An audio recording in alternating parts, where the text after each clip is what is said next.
उन्होंने पहले हमारा मुंह दबाया, फिर उन्होंने बोला जो है हम पहले को मार डालेंगे। इन्होंने हाथ पैर मारे और मेरे को घसीट के ऊपर ले गए। ये वाली अलमारी में ढूंढी नहीं मिला, मैंने बोला मैं सब दे दूंगी, हमको छोड़ दो। मध्य प्रदेश से आ रही ये कहानी आपके दिल को दहला देगी। एक औरत, हाथों में रस्सी के निशान, आंखों में आंसू और सामने पड़ी उसके पति की लाश। वो बार बार एक ही बात कह रही थी कि मुझे बांध दिया, उन्होंने मेरे पति को मार दिया, सब लूट के भाग गए। और सबको लगा कि ये एक और दर्दनाक रॉबरी मर्डर केस है, लेकिन असल कहानी उस रात से भी ज्यादा अंधेरी थी। दर्शकों, असल कहानी कुछ और ही थी। ये कहानी है मध्य प्रदेश के धर डिस्ट्रिक्ट के गोंडीखेड़ा चरण गांव की।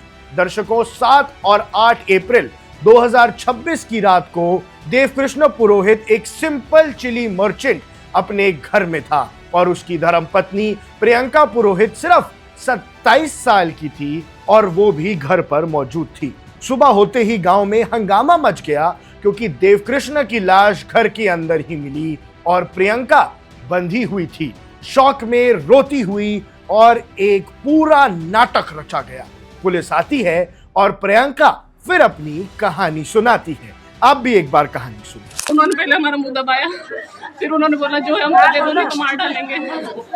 इन्होंने हाथ पैर मारे और मेरे को घसीट के ऊपर ले गए। ये वाली अलमारी उन्होंने ढूंढी नहीं मिला, मैंने बोला मैं सब दे दूंगी, हमको छोड़ दो। मेरा सामान मैंने सब निकाल के दे दिया। कब की बात है? ये मेरे को आधा घंटा हो गया चिल्लाते चिल्लाते। मेरा एक जन मेरे मुंह के पास बैठा था, हाथ और पैर पीछे बांध रखे थे, पूरा कपड़े फाड़े थे। चिल्लाने की कोशिश करी तो बोला तेरे पति को मार देंगे। कितने जन थे? ये मेरे को 2 दिखे थे, बाकी इधर भी और थे। 2 से 3 लोग थे मेरे पास। काहे से थे? कुछ था क्या? डंडा वंडा थे हथियार उनके पास। मारा काहे से? मैं इनको मारा ये नहीं पता, उधर मेरे को बांध दिया था, उसके बाद इधर मारा।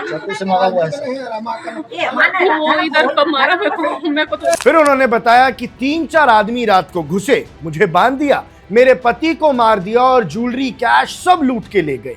सीन बिल्कुल परफेक्ट लग रहा था, हर चीज एक वायलेंट रॉबरी की तरफ ही इशारा कर रही थी और शायद पुलिस इस झांसे में आ भी जाती। सोचिए दर्शकों, एक औरत अपने पति को अपने आंखों के सामने मरते हुए देखे, खुद बंधी हो, हेल्पलेस हो। गांव वालों के लिए प्रियंका तो एक विक्टिम थी और पुलिस के लिए भी इनिशियली ये क्लियर केस था लूट और मर्डर का। घर का हाल भी कुछ वैसी ही स्टोरी बयान करता था। अलमीरा खुली हुई थी, सामान बिखरा हुआ था, फोर्स्ड एंट्री के साइंस थे, सब कुछ एक स्क्रिप्ट की तरह सेट था। लेकिन असली कहानी में एक छोटा सा लूपहोल था। जब पुलिस ने थोड़ी और डिटेल चेकिंग की तो उन्हें कुछ अजीब लगा। जो चीजें चोरी हुई थी वो एग्जैक्टली क्या क्या है। प्रियंका ने रिस्क दी कि भैया 3 लाख की ज्वेलरी और 50,000 कैश गायब हो गया। पर जब पुलिस ने घर का एक एक कोना छान मारा तो वो चोरी का सामान घर के अंदर ही मिल गया और वो बहुत ध्यान से छुपाया गया था। और यहीं से कहानी बदल जाती है। सवाल ही बदल गया कि चोर लूट के सामान तो छोड़ के जाएगा नहीं। तो पुलिस ने प्रियंका को दोबारा इंटरोगेट किया और इस बार बॉडी लैंग्वेज बदली हुई थी। प्रियंका को इंटरोगेट करने का तरीका भी बदला हुआ था। वो पहले जैसी कॉन्फिडेंट नहीं थी, स्टेटमेंट्स में कॉन्ट्रडिक्शन आने लगे। कभी कहती थी 3 लोग थे, कभी कहती 4 लोग थे, कभी कहती कि मुंह ढके हुए थे, कभी कहती कि एक को पहचान सकती है। और सच धीरे धीरे ऊपर आ गया। सच ज्यादा देर छुपा नहीं। इन्वेस्टिगेशन ने एक और एंगल निकला, वो था प्रियंका की पर्सनल लाइफ। यहां एंट्री होती है प्रियंका के बॉयफ्रेंड कमलेश की। ये 33 साल का आदमी था और प्रियंका का लवर भी था। दोनों के बीच लंबे समय से रिलेशनशिप चल रहा था और ये रिश्ता एक पॉइंट पर आके रुक गया था। देवकृष्ण पति जो बीच में खड़ा था और इसी वजह से ये पूरा षड्यंत्र रचा गया। पुलिस ने जब कमलेश को ट्रैक किया तो पूरी कहानी सामने आ गई।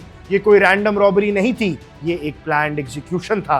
प्रियंका और कमलेश ने मिलकर डिसाइड किया कि देवकृष्णा को रास्ते से हटाना पड़ेगा और प्लान बनाया कि मर्डर को रॉबरी जैसा दिखा देंगे। कमलेश ने 1 लाख रुपए देकर एक कॉन्ट्रैक्ट किलर हायर किया जिसका नाम था सुरेंद्र। और उसका काम सिंपल था कि घर में घुसना है, देवकृष्णा को मारना है और सीन को ऐसा दिखाना है जैसे कोई लूट हुई हो। 7 और 8 अप्रैल की रात को प्लान एग्जीक्यूट होता है। किलर घर में आता है, प्रियंका खुद को बंधवाती है ताकि वो विक्टिम लगे, देवकृष्णा को मार दिया जाता है और फिर स्टेज सेट होता है। अलमीरा खोल दी जाती है, सामान इधर उधर फेंका जाता है, लेकिन सबसे बड़ी गलती ये थी कि लूट के सामान को घर के अंदर ही छुपा दिया। शायद सोचा होगा पुलिस इतनी डिटेल में चेक नहीं करेगी, लेकिन ये एक गलती भारी पड़ गई और पूरा केस आखिरकार एक्सपोज हो गया। जैसे ही पुलिस ने ट्रूथ कनेक्ट किया, पूरी स्टोरी कोलैप्स हो गई और दर्शकों ये बात सामने आ गई, प्रियंका जो कल तक विक्टिम थी अब वो प्राइम अक्यूज्ड है और पति की कातिल भी। कमलेश जो उसका बॉयफ्रेंड था इस केस का मास्टरमाइंड बन के सामने आया और सुरेंद्र जो कॉन्ट्रैक्ट किलर था वो अब भी फरार है। प्रियंका और कमलेश को कुछ ही घंटों में अरेस्ट कर लिया गया दर्शकों, और ये एक परफेक्ट क्राइम प्लान बनते बनते रह गया जो एक छोटी सी गलती की वजह से सामने आया।